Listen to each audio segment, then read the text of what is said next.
Welcome to the No Life Things podcast. I'm Dravs. And I'm recording, in case. And coming to you in issue 41, we're going to be talking to you about Loki and Amazon Prime Day, Case's favorite day of the year. I'm not Case, anti-Prime or pro-Prime. I'm just not carrying Prime. Other than the fact that, Prime? I was going to say, I really like Optimus Prime. So it's still his name. They don't have the Matrix of Power or the, wait, no, it's the Matrix of Leadership. I believe. It is the Matrix of Leadership. They don't have it. It's not in their chest. Bezos doesn't open his chest in a, well, actually, maybe he is a robot. I don't care about Prime. But anyhow, so what we're talking about now? Prime Day. No, we're not talking about Prime Day. Unless someone would actually watch me shop on Prime Day live at amazon.com/live. We're not paying for the advertising this, but if someone would watch me shop, I would shop, just have someone watch me shop live. And it would be so boring, but you would watch. But let's talk about Loki. 2 episodes have come out. Let's talk about Loki. Let's talk about Loki. What do you think of Loki? I like Loki. The person or the show? Both. All right, Dravs, you like it so much. What happened in episode 1? What's the story? Tell me about it. Well, Loki escapes with the Tesseract. Uh-huh. Where's he go? Following the events of Endgame. Yeah. So you're retelling me what happened in Endgame. So essentially what happens is... Do you need to call a friend? He is tagged by the Time Authority, Variant Authority, TVA. He is tagged as a variant. Yes. And is processed. However, it is found that he could be useful to track down other variants. Not other variants, a specific variant. A specific variant. And we sort of learn that the other variant is him. I mean, we don't sort of learn when they tell us the very end of the first episode. But yes, what's the world like in this TVA world? Like, why are they in charge of taking over and getting rid of the variant Loki? I think I'm putting Dravs on the spot here, and he needs to phone a friend. I'm protesting. Anyhow, in the world of the TVA, they are following the lead of 3 beings, or gods, as they are called. I actually don't know what they're called, to tell the truth. That's why I'm delaying to see if I could remember. But they believe that there was a bunch of different timelines back in the day, and they were all fighting each other, and they're going to blow up the world. So they came together to make the TVA to control it all down into one single timeline. And this timeline, and anything that would deviate from this timeline that they believe is the correct timeline, the TVA would go and blow up or erase that deviant timeline, right? That's basically what this is about. And Loki is one of those, and when they brought him back, because he broke into another timeline, he was put into TVA. And the thing I found interesting about the very first episode is on judging. He's like, I didn't do this. The Avengers did. And the judge was like, well, what the Avengers did was the right thing in the timeline, which makes no sense. I mean, the Avengers fucked with time a lot. Yes, right? They're kind of like, oh, yeah, don't worry, they're okay. Yeah.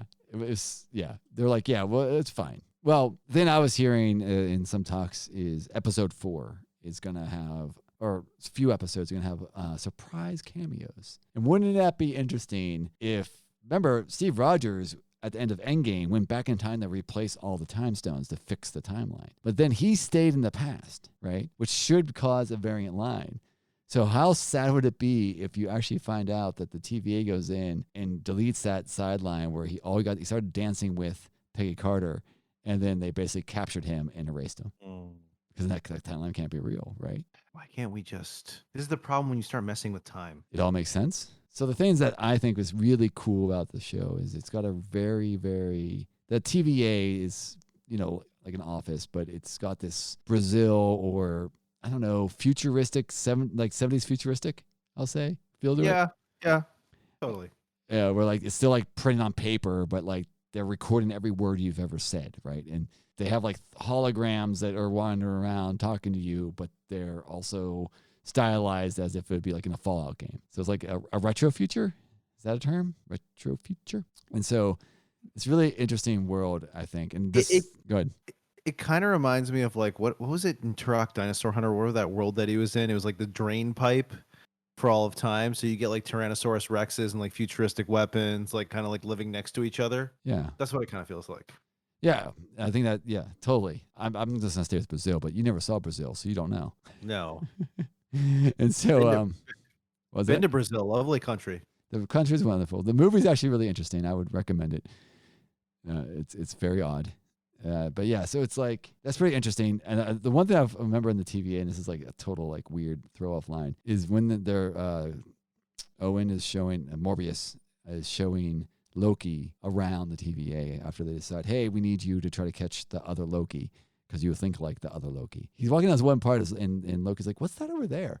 And he's like, that's the Nightmare Division. What the hell's the Nightmare Division? Like, is it part of the TVA, or is that a completely different part that's controlling nightmares in the Marvel world? It's like a throwaway line, but it's also like, wait, doesn't even make sense. Why would the TVA even have a Nightmare Division? Anyhow, But they should. I mean, Well, you want them to not? you don't. Well, I'm saying that what's a nightmare have to do with a timeline? Unless nightmares can change time. I'm just wondering if there's something tied there with like Doctor Strange's next movie, right? Because it's about the multiverse of madness. Multiverse of Madness, yeah. And like the dark, and so it might be crazy. And Doctor Strange tends to deal with the supernatural and demons and devils, so it could be like a tie there even. I guess I could see that. I mean, you think about Doctor Strange, you think of Multiverse of Madness. We have this idea of how multiverses are kind of like created now. We have this idea that they exist. We've sort of seen the origin of it now in Loki, that there's a master timeline. So about that master timeline, Yes. to break your thought, is the master timeline really the right timeline, or is that just the timeline that those three gods want to be the right timeline? Like, I mean, I think the latter. yeah. So is the TVA an actual good agency, or is it actually an agency that might be bad? Like those three gods are trying to control the fate of everybody and control their thoughts and everything to get to the timeline that maybe makes them powerful, and that's why they don't want the actual blown. It's not they're doing it out of the goodness of their heart to save the cosmos. They're doing it because that timeline is the one that gives them the most power. That would make sense. So then, if one of those gods was like corrupted, or they find out that all three are corrupt somehow, that would be interesting. Or if one of them is Kang the Destroyer. Wait, is that what his name is? What's the time traveling god? Kang. Kang. One of them is actually him. Kang the Conqueror. Conqueror. Yeah, Kang the Conqueror. One of them is Kang the Conqueror. And that's where he comes into the movies, right? So this is like Loki does something to finally, like, I'm assuming at the end of this, he's going to somehow break the timelines, or we'll find out that their gods are evil. And then also find out that one of them is actually Kang the Conqueror. And that's how it ties into the movies with the multiverse of madness and him trying to fix the things that the Avengers caused, or what Loki caused. Because we have guessed in the past that Kang would be like the big new villain. I mean, especially with all this time stuff that they're doing, does anything else really make sense? I don't know, Morbius or something, some demon god devil thing. Morbius is like a vampire. No, not Morpheus. That's the Spider-Man. Morpheus. No, Morbius is the devil. I thought that was Mephisto. Oh, Mephisto. That's right. You're right. I'm trying to say Mephisto. Yeah, Mephisto is the one I meant to say. Maybe I guess he could be a bad guy. And Morbius is a vampire from Spider-Man. Correct, but he's a weird vampire because he gave it to himself. He gave it to himself, and like his suckers are like on his arm or something like that. Yeah. He's like Felicia Hardy's like love interest. Yeah, well, it's in some parts of it, yeah. Yeah. Well, at least I remember that from the cartoon. Cartoon's truth. Cartoon is truth. So, yeah. Well, I was gonna say, so like the whole thing about basically the first episode was a talkie about how they need him to find this other variant. There's a lot of parts of it where he tries to break free, but he really doesn't get to break free. He sees himself die, which is odd, right? Because he sees his own future. Yeah. So he sees his neck get broken by Thanos. And so he kind of like, after he sees that, he kind of like just gives up, right? And he's like, okay, I'll help you. But deep down, he has ulterior motives. Yeah. And that's kind of where it drops off on episode 1. And then episode 2 is like, I thought it was a few of the interesting stuff. It's like, it's, it seems like Morbius, which is Owen's character, is one step ahead of Loki a lot, because Loki tries to trick him into stepping outside the tent to delay allowing the other Loki escape and stuff.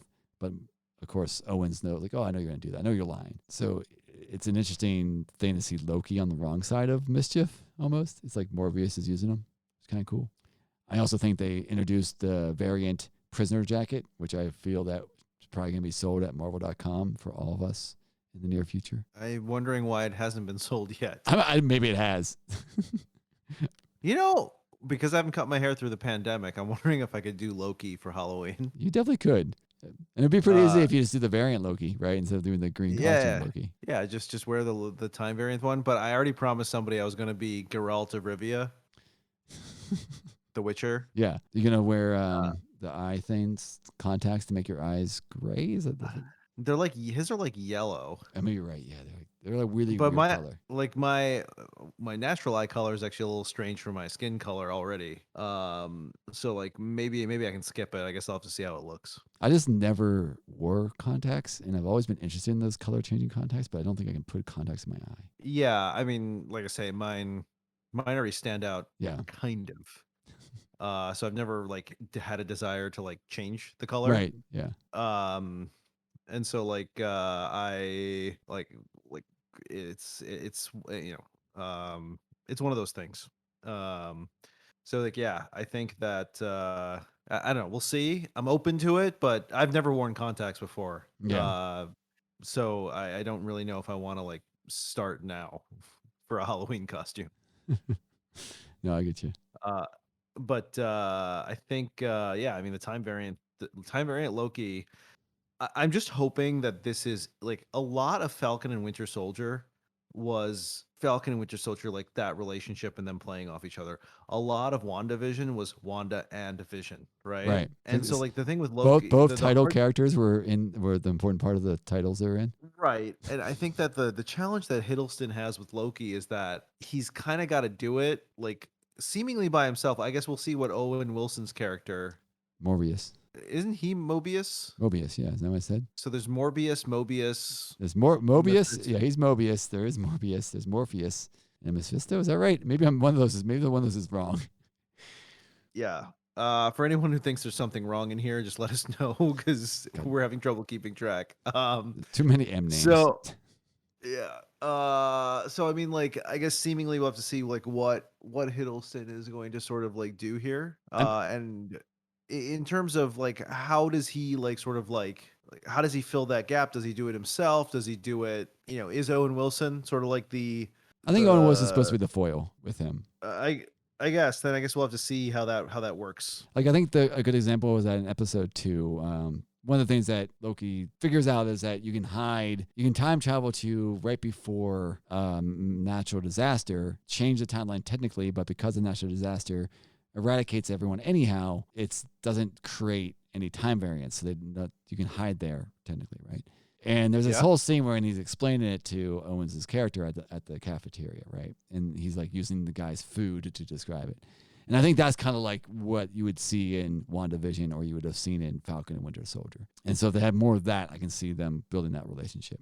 The question is Loki a one-time thing or is this going to be a long-going series? And I think it might only be a one-time thing. Where like Winter Soldier and Falcon, I can see it being like a series that happens again. I mean, they would call it Winter Soldier and Captain America, but yeah. But do you think that there would be a Captain America movie starring I want there to Anthony be. Mackie? Yeah. I think we should because it's this Captain America, right? Yeah. So why not? I think that's the Yes. one weird thing, though, and I don't mean to knock their skills or anything, but I think Hiddleston is the one actor of all these characters that I think can carry a movie as a lead, where the rest of them, I'm not sure if they're lead material compared to like Hiddleston. But I've also haven't seen him in a lead role, so maybe that's why I feel that way. Yeah. I also might have said Chris Evans might have not been the right person for Captain America back in the day, but he worked out. I mean, judging from his past roles, you would not have thought. Right. So, I mean, Who knows? I mean, he had been in a Marvel movie before. Yeah. He was in a really bad Marvel movie, Fantastic Four, Johnny Storm. And it was a fantastic 4 out of 10 film. And on that note, good night, everyone. Yeah. Back to We're Loki. done here. Back to Loki, because there's some other things I want to talk about. One, they have those whole big scene about jet skis and Owen's character loving jet skis. So that some show better end with at least him doing something on a jet ski, like riding a jet ski through the time streams in his suit. Because you can't, it's like Chekhov's gun. You just talk about jet skis. You talk about the love of jet skis. You got to have a jet ski. 2, when they're about to go on, I can't remember if they're going to where they think the new Loki is going to be or if they're going to the Renaissance Fair. They have this moment where they're showing all the different variants that they have interacted with of Loki. And so they have like the standard Loki, which is the Hiddleston Loki, right? And then they have a few other ones that came up. Yeah, yeah. They didn't. I didn't see how Dravs colored brown Loki though. they did not. They had an athlete Loki, which from what it looked like he had a biking outfit on and he was holding a trophy, right? They had one that's basically was a troll like Loki. They had like a Hulk Loki, like he was blue skinned and strong. Yeah. They had one other one. I don't remember all the pictures. Is the problem. There was one that was like that people labeled as the horny Loki, but I'm not sure what that one is, so I can't speak to that one. And then they had the party Loki. Like he looked like he was like a stoner dude. Oh yeah. So apparently there's a wide range of Lokis out there. In the big reveal in episode 2, spoiler here. Isn't that a reflection of who we all are inside? Aren't we all of those people at some level? Well, yeah, I agree. We all contain them. It's just which one's in control. Yeah. I mean, I think the other big thing is when they're looking at the TVA file, and this kind of calls back to the end of the episode 2, is his sex is actually fluid, it says. And so Loki's not male or female. He just is. And at the end of this episode, you find the variant that they're hunting is a female Loki, which has happened in the comics. It's no big deal. Yes. Which is pretty cool. There's a female Thor, too. There is. You're right. It's actually going to happen maybe in the movies because you have Natalie Portman coming back, and she held up the hammer on stage. So the other interesting that happens, so they discover that you can travel right before a mass apocalypse event, and you can hide. So they go to Pompeii and they test it out. But then they decide that the place that they think, I don't know why they just picked this place, but the reason, I know, there was like hints because of something that they had or something. He realizes that Lady Loki is probably hiding in 2050 at a rocks cart warehouse right before a Class 10 hurricane. A few things out of that. One, this is the first time we ever saw a character travel to the future in a Marvel universe. So Loki actually travels to 2050, and that's never happened before. It's always been traveling backwards in time. Yeah, or just like if you do travel forwards in time, it was like the only thing you could say is that actually even Captain didn't do it. He went to, I guess, like he went backwards, and then to go forwards, he just aged. Right, exactly. And like Ant-Man got stuck in the quantum realm and arrived 5 years time passed, but to us, that 5 years actually passed. So it wasn't like he jumped to the future and we saw the change. This is the first time it was actually like a large jump in the MCU. So I thought that's kind of interesting. Roxcart, by the way, is Roxxon's company, which is the evil corporation that goes against Stark Industry a lot. And so the Roxcart is kind of explained as almost like a warehouse / city to live in. So you kind of like live there and work there. So is that a hint that Stark Industries loses to Roxxon or beats them and they become Walmart? I don't know. Well, I guess with Stark gone, it's possible. Yeah. Or at least whatever future this was.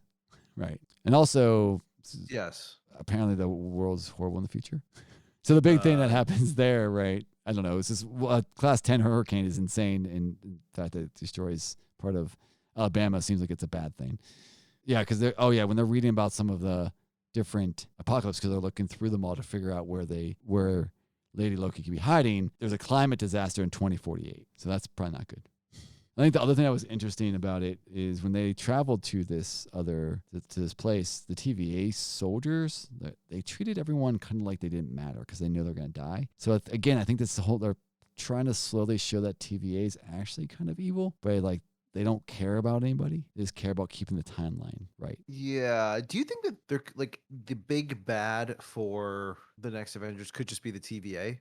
Well, I don't know. Could we live with the concept that you would have to watch Loki to know the big bad? I mean, we do, but I'm saying from a Disney standpoint where you want to get billions of dollars in movies. What if it was like reintroduced in Doctor Strange? Yeah, maybe. Could be. I just think the TVA is too abstract of an idea. That's why I think the evil has to be like Kane the Conqueror, that maybe from Loki and the destruction of the TVA gives him the power to do what he really wanted to do, which was the control of the timelines. So maybe that's another spin on this, is that the timekeepers were actually trying to keep the timeline as a single line so that people like Kane the Conqueror can't just like travel back and try to take over different parts in different timelines. And so Loki breaks that, and that gives Kane the Conqueror the power to come back in time and try to take over the world. And that's how he becomes the big bad. And we don't know that till Doctor Strange, because and at the end of Loki, there's all these freaking timelines, and Doctor Strange is kind of handling that all in his movie.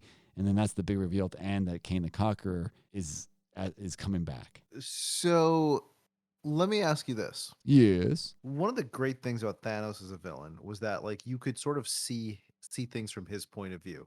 Yeah. Like you could see like what happened to Titan, right? Yeah. What happened what happened to all these other things and how he sort of like evolved into his point of view. Right. What would that equivalent look like for Kang maybe? Well, say I'm not sure. I don't know Kane very well. I just know him a little bit. But imagine you are living in a dystopia future, right? And you find that there's a way to travel back in time, and you realize that the choices that these people made in the past led to dystopia, and you're just going back to try to fix it so that the whole society doesn't collapse or something like that. And so you're doing little evils to try to save society. And then that puts the Marvel heroes on the side of, well, we want to keep our line the right line, which is that causes the dystopia. Because right now, based on the right timeline in 2048, climate disasters happen, Alabama's getting wiped off the earth. And so it is leading to a catastrophe.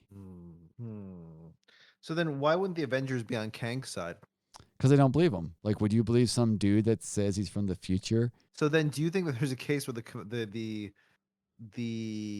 Avengers defeat Kang and then realize that, oh my God, we have this deal with like this massive calamity now?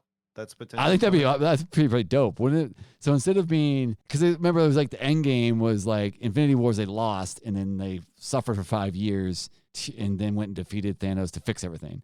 What if they actually win, which causes horribleness for like within 5 years, and then they have to realize they need Kang the Conqueror so that this doesn't happen. So they actually have to undo what they did. I gotta say I like it because it reminds me of something that would happen in one of the comics. It does, right? It's like some crazy like idea. In the movies, like the heroes are always like infallible somehow, but in the comics, they actually do stupid things all the time. Yeah. Or it turns out they're wrong about something. And I also kind of like it because it's almost like a mirror of the first phases, right? Because it's all about stop Thanos, fail, and then we fix what we fail. Where this one's like stop the actual good guy that is trying to actually solve the problem because we don't believe him, we don't realize it. So we do something wrong and we succeed, but it's actually the wrong thing, and then we have to go back and stop ourselves almost. Yeah, which would be kind of cool. I think I actually like it. I'm sold. I'm calling up Marvel right now. I'm on hold for some reason. Did they give you an estimated wait time? No, well, they said +0 to get an operator, and then the operator was just a recording. So I'm like so confused. We don't usually do this, but with Loki, like, would you say we're done here? No. Do we have some space to talk? No. Okay. Well, we can go with this really fast. At the end of Loki 2, Lady Loki blows up the timelines, and a bunch of timelines grow out of the main timeline, which is bad, right? Here's the thing I wanted to say about that is one of the timelines starts in Volmir, because they tell you where they start, the variants. Which is Soulstone. Soulstone. So when did that start? Is that the timeline where maybe Black Widow doesn't die? Another one starts in Asgard. Is that the one where they stop Ragnarok? One of them happens in Jotunheim, which is the Frost Giant ones. Is that maybe where Loki was born? Something there.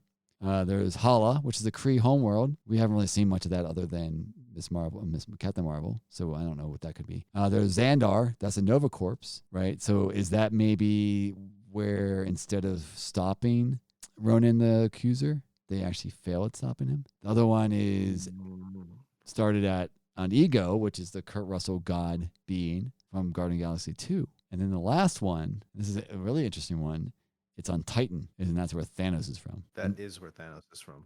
And so those are the timelines that were created by Lady Loki's bombs at the end. And so it's like very interesting on what's going to happen there. Like, is Loki going to have to go and interact with all those different timelines to change things, to fix things? Because that wouldn't be interesting, though, if he went to Ego and he goes to Titan and he goes to Xandar. It may have a way too expensive for a TV show. Would it be? I don't know. Or if he is actually in the old movies and they use parts of the old movies to make new episodes. Hey, do you remember our original idea for Loki that we talked about on this podcast? Was it I don't remember what it was. It was like it'd be like an Anthony Bourdain thing where he's just like traveling around, like, sampling cuisine and stuff like that. I'm still sold on that, actually. I still think it could work. But imagine like if he goes to Titan and he does something there that makes Thanos believe he needs to kill 50% of the population. Oh yeah, but And then it that goes, ultimately leads to yeah, and ultimately leads to his own death. And it goes to Ego, where he does something to make whatever, I forget how Guardians of the Galaxy 2 ended, the big Pac-Man, whatever happens there actually occur properly. He goes, all the stuff that we've seen happen on all these other worlds, he goes there to fix the timeline by making those actually happen. So maybe like when he goes to the Soul Stone, he somehow trips Hawkeye so that Black Widow's the one that dies. And like, so like he like interferes with all the movies that those planets are on. I think, I mean, look, I think that they've set up a lot of interesting stuff. Oh, and Curious to Jotunheim see. could be set up as It's a Wonderful Life, where Loki can see what would have been if he never existed. Oh yeah. It's like that timeline. It's basically, hey, if Loki wasn't born, this is what this timeline would be like. I mean, actually, there's something we left out. He sees his own death. I know I said that. And you were like, oh yeah, he sees his own death.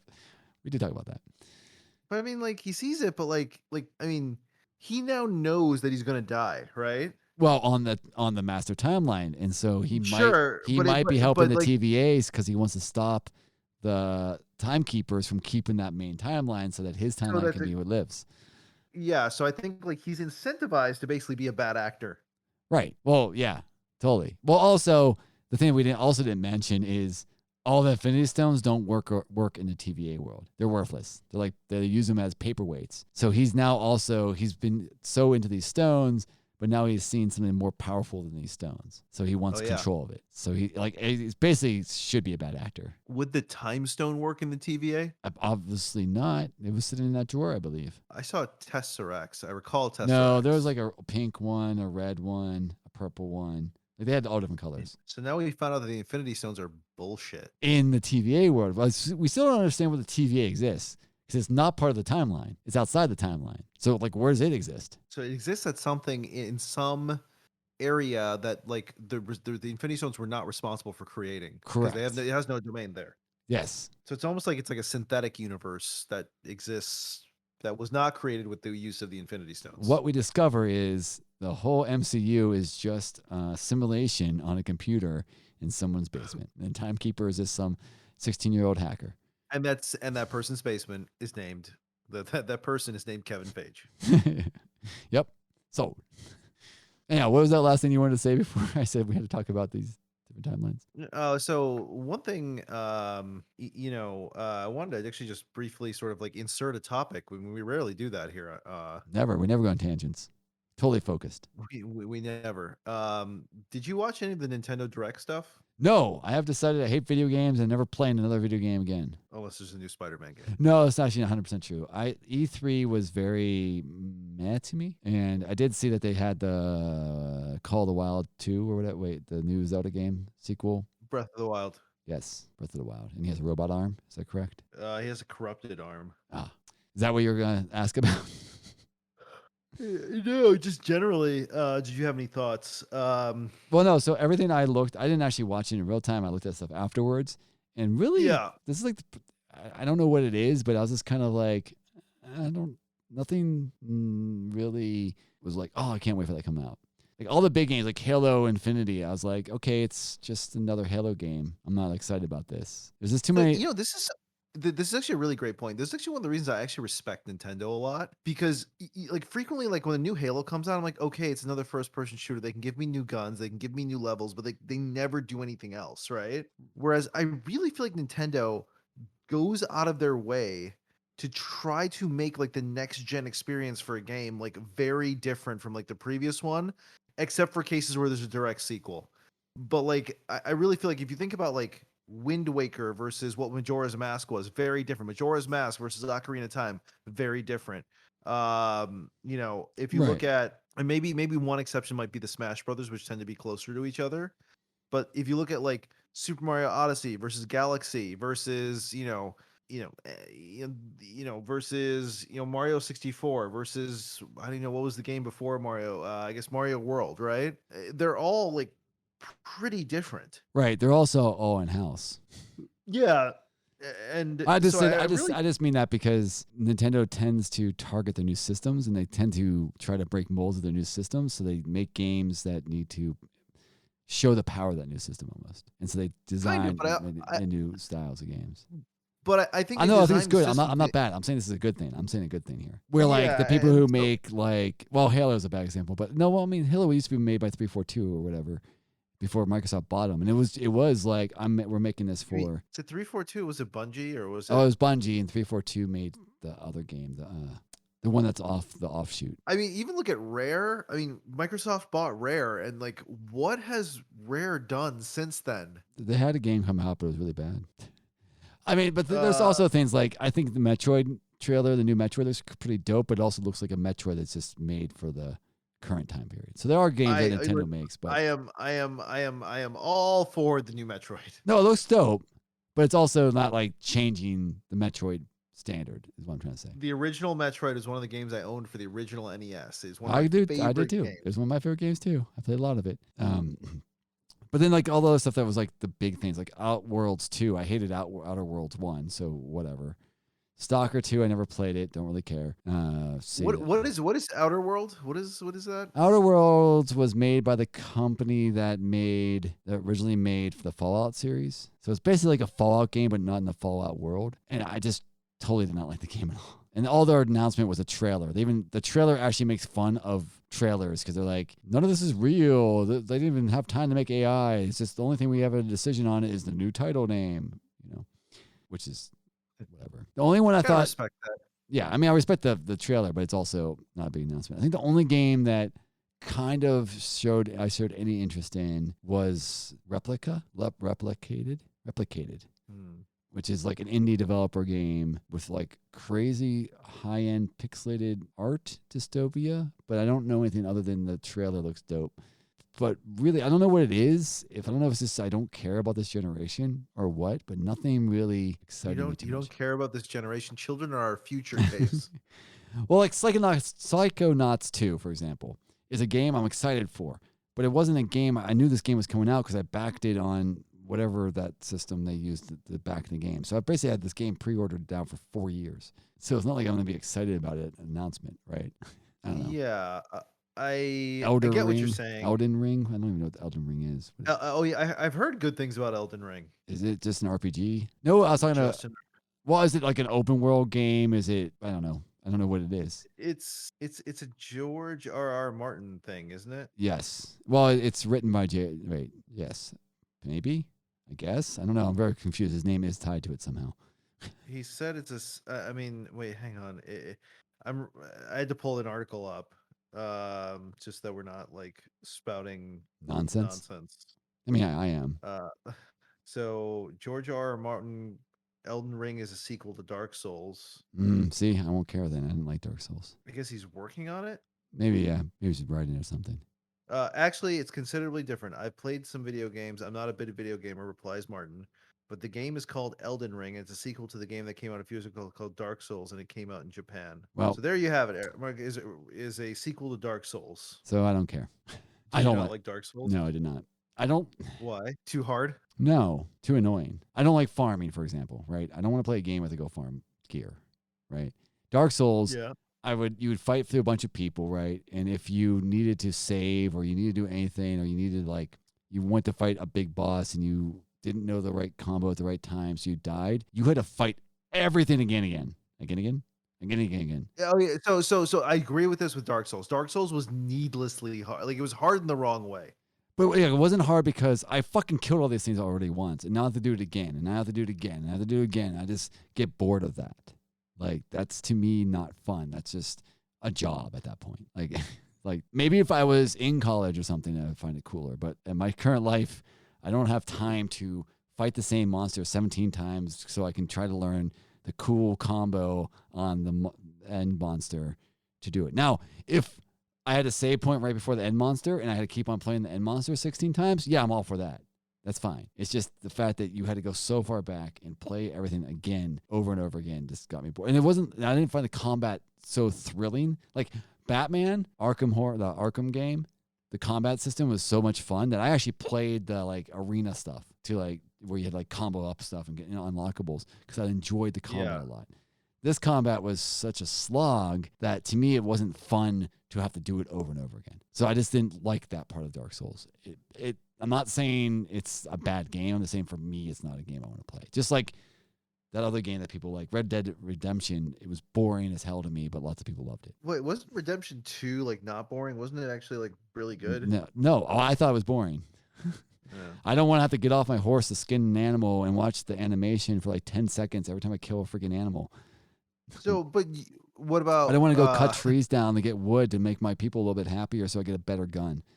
Like, what do you think about Breath of the Wild then? I thought it was well designed. I stopped playing it though because I got annoyed that I would get weapons that were better quality and better abilities than the ones I currently had, but I would never use them because they would break after like 2 battles, and so I would keep them in my inventory until I felt that there was a creature worthy of their potential. And so what basically happened is the best weapon I ever had sat in my backpack longer than I actually had to use it. I see. So you can't manage your resources. No, that's not what I'm saying. What I'm saying is I want to use the best weapon I have as soon as I have it, but the way that game degraded weapons and the fact that you couldn't really maintain their degrading unless you got the big sword, that it just made you want to not have your best weapon in your hand at all time. But I think that was actually like one of the things. Actually, my biggest problem were like the cooking mechanics. Oh, I don't care about the cooking mechanics. That's fine. Like those were like it just felt tedious to have to cook all that stuff. No, I just didn't like the fact that I would get every time I got a brand new sword, it was like, well, this sword's really good. I'm fighting these imps now, so I'm not going to use that sword yet because I don't want to degrade it at all. So I'll use this other sword, and then it makes it a little bit harder to kill them when I could just one hit kill them with the other sword. And then I have like 3 of those swords in my. I'd at least have to have like 3 good swords and then like 4 bad swords, so that if I'm fighting stupid, weak characters, I'd have the bad sword on, and then I'd switch over when I had to fight a good character. That just was boring to me. And also, I've swung metal swords. They don't break in 2 combats. That's all. I think it was a beautiful game. I thought it had some really cool ideas. I like the fact that you could go anywhere and maybe beat it. I'm also not an open world person, so that might also not help. You're not a what person? Open world. I don't like open worlds. We've had this discussion before. I like hard story-driven narratives that I'm playing to find out as the story unfolds. You only like on-rail shooters, basically. No, on-rail shooters is not what I'm saying. That avoids the open world problem. But on-rail shooters also remove every other aspect of a game. Half-Life 2 is not an on-rail shooter. It's also not an open world. There's stuff that's between those two. Metroid, the first game, not open world, also not an on-rail shooter. I mean, it was open world for the time. It wasn't open world. You could go. You were guided along, but it was. You could all the higher level stuff was blocked off until you got the gear to get to those higher levels. Is Castlevania Symphony of the Night open world? No, because it's the same thing. Places are blocked off until you get the right equipment to go there. In Breath of the Wild, a really, really skillful, tedious playthrough is you can go right to Ganon right at the beginning and fight him and beat him. Can you? Yes, you can. I guess I've got to watch some YouTube videos now. There's nothing that blocks you from doing it. You have to be really, really good to do it, but you can do it.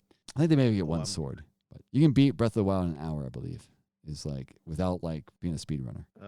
Interesting. I never, but I mean, I guess to one extent, like I guess the reason I never thought about that was I actually liked enjoying the world. Right. Well, I think that's the one thing Breath of the Wild did well is an open world game where it wasn't just icons on a map. Most open world games is like, oh, you go to this place and it opens up this area, and now here's all these icons you can go visit. Yeah. Anyhow, this became longer than I think you expected. Yeah, this is a longer. Anyways, I was excited for the new Metroid game. There was no Switch Pro announced, and that is what I took away from Nintendo Direct. I haven't had my Switch on in 2 years, so maybe I'll play the new Metroid with it and see how that goes. I mean, I liked Metroid a lot, and I've played it multiple times, but that's like, I guess maybe the Metroid game and that other game I mentioned, which was called Replaced, are the only games that really caught my eye. From E3, at least. I mean, those games I'm interested in, but nothing. And also, maybe it's because I just didn't watch it live and get all that thrill from the live watching. See that? I don't know. I'm also not excited about the next generation consoles. I don't have a PS5. I don't have the Xbox next Xbox of Xbox and Nextness. I probably will never have it because I'm tired of consoles. I'm just playing on a PC. Because you can't get one. No, I could get one if I wanted one. I guess you could just spend the money, but it's like very hard to get one. I got one for a friend actually. I promised him if I got one, like it would go to him. So I scored one that way, but I haven't been able to get either an Xbox or a PS5 for myself. So I didn't try this generation, but every generation I tried, I got one release day. By accident usually, but I was able to get one release day. But I have there is no thing in the next generation that excites me that I need those boxes for. There's stuff on PCs and things that are on all systems that excite me that I can play on my PC, so I don't need to worry about it. Maybe there's a game that comes out that will be mind blowing that I would like it. Now the question, we go back to Nintendo and then we can stop this conversation. Do you want them to announce a Switch Pro, or would you want them to announce a new system? Switch Pro. So you earlier said the reason you liked Nintendo is because they would try new things and create new stuff, but yet you want them to do what the other people are and just make it more powerful what they have. Yeah, the reason I say that is the Switch has been a hit for Nintendo. And So was the Wii. Wii's still the number one selling console of all time. Yeah, but people didn't play it for more than 2 weeks. Still number one selling console of all time. You'd think they want to repeat that again, right?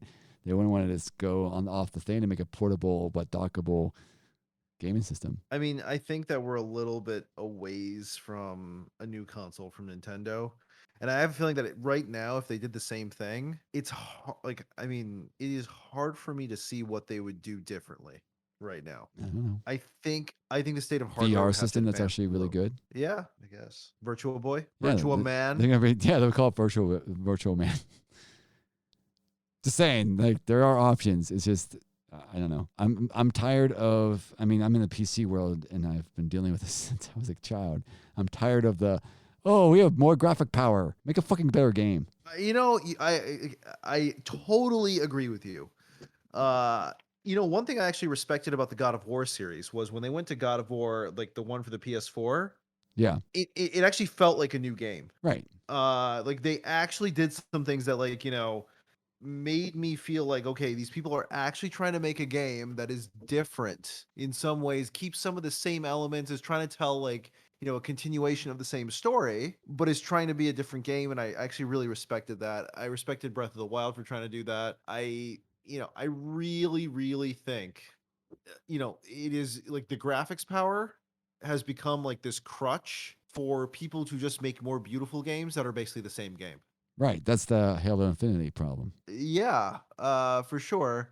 Here's the two things as I'm saying, that's why I don't want the Wii Pro, because I don't want Nintendo just to be like, oh, look, we made a sexier version of this. I want them to make a new thing. They don't need to chase the power output. Yeah. And I guess, look, the only reason I want a Switch Pro is I'm very happy with the Switch. So if it just supported 4K, I'd be pretty happy. Would you? But there's reasons why that is likely not to happen. But would you see that big of a difference in the gameplay and experience you had with Breath of the Wild if it was in 4K? I mean, it would have been nice. Would have it been? Would you have had any different feeling? Probably. I mean, this is coming from the guy who says he doesn't need to go to a movie theater. Sorry. Sorry, it's late here. We can stop this conversation. I'm just beating a dead horse. No. This is a good conversation. Let's just finish it. I'm gonna finish one little thing. So the reason why it wouldn't be different was most of the time I played Breath of the Wild was either at the time on plane flights. Yeah, on a small screen. Yeah, or at my girlfriend's place at the time, she was watching TV and then she was doing something else, right, and I was playing, right? So I played most of the game on the small screen and loved it. But yeah, so you don't need 4K, is what I'm trying to say.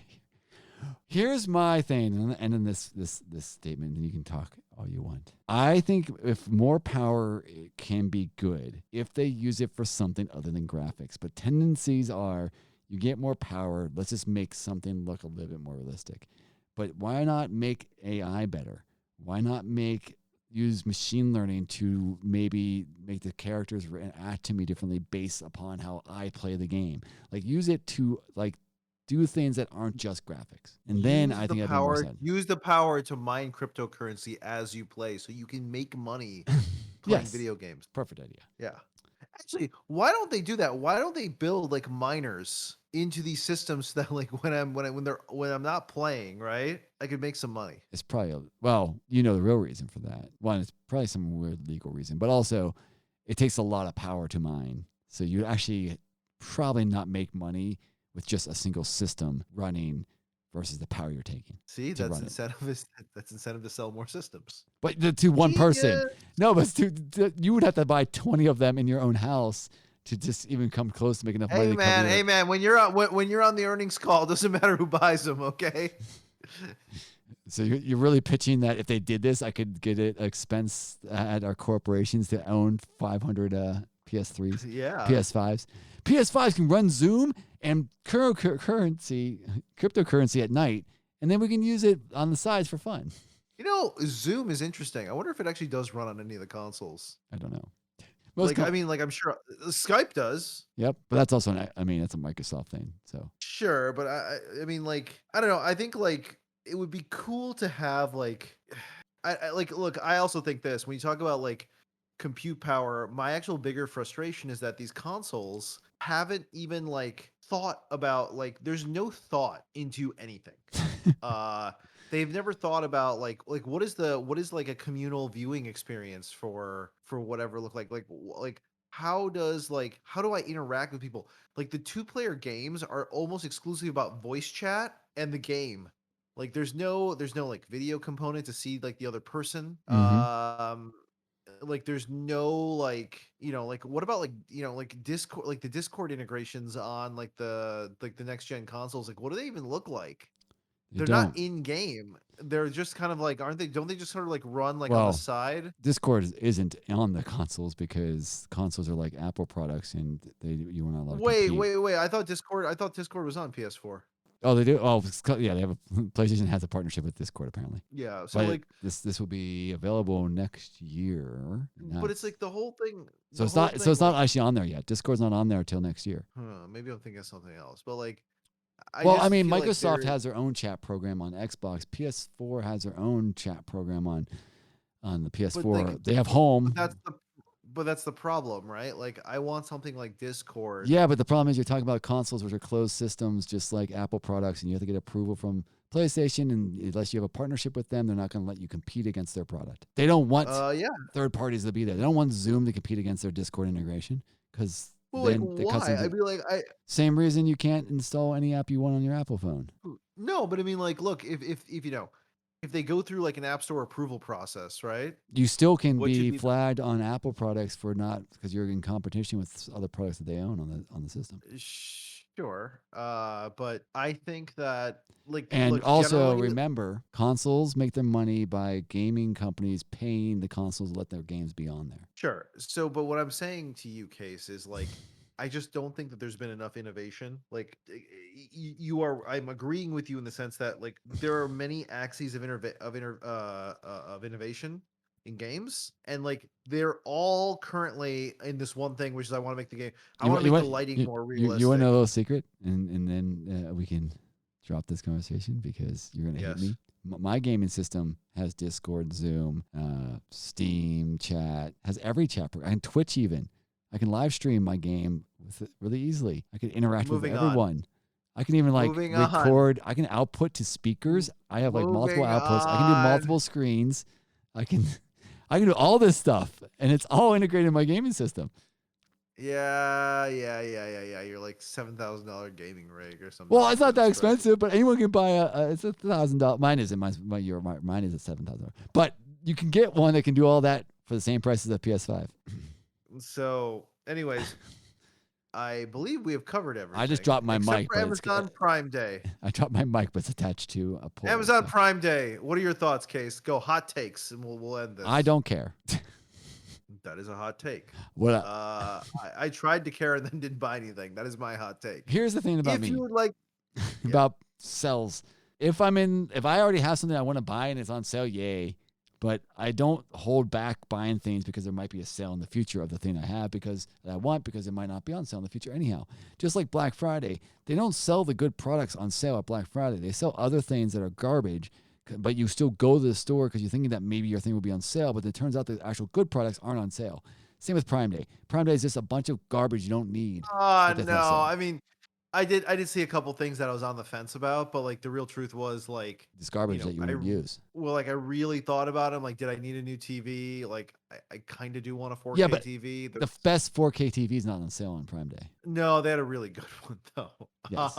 They had a Sony OLED TV that was marked down pretty aggressively. Mhm. I would have gone for it, but I don't know. I can't figure out what to do with my 1080p TV right now. So like You want you know, you want that Switch Pro, and you can't even output it to a 4K TV. well, I'd buy a 4K TV if the Switch Pro came out. I want to change my TV. I just cannot. I do not have an excuse to do so. Yeah, because 4K doesn't matter. And I can't get rid of I don't know what to do with my current TV, and I'm pretty happy with my current TV. And like both of us play games, both of us like TV, both of us, we watch things. We get to the point where we have like a podcast about it, but like the fact that we agree on this actually probably says something, right? Yeah. So yeah, okay, so Prime Day, we're done. All right. If you'd like to reach us, you can email us at podcast@nolifekings.com. You can tweet us at NLK_podcast, and you can Instagram us at NoLifeKings. We're trying to work on getting all those things to be the same. We just have to file some paperwork with the Twitter. So, Cheers. Yeah, talk about Loki. I don't know anything else about that. That mango diamond. What, huh? It's kind of like a big thing. This beast.